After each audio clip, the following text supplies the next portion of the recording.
Sa gitna ng kwento, sa unang titig pa lang, sa iyong mga mata, parang may lihim ng nagsimulang magsulat. Hindi ko alam kung saan ito patungo. Pero sa bawat sandali, ikaw ang pahina ko.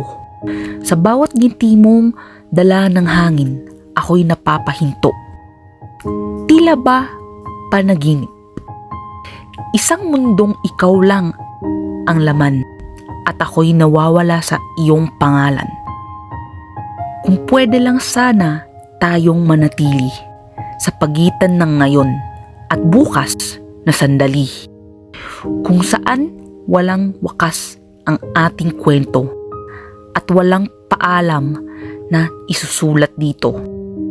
Sasamahan kita hanggang dulo ng talata, sa bawat luha at saya na nadarama.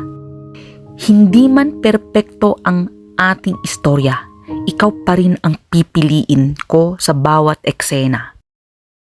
Kung dumating man ang huling pahina, naway tayong dalawa pa rin ang magkasama. Dahil sa mundong puno ng pagbabago, ikaw ang simula at ikaw ang gusto kong wakas ko.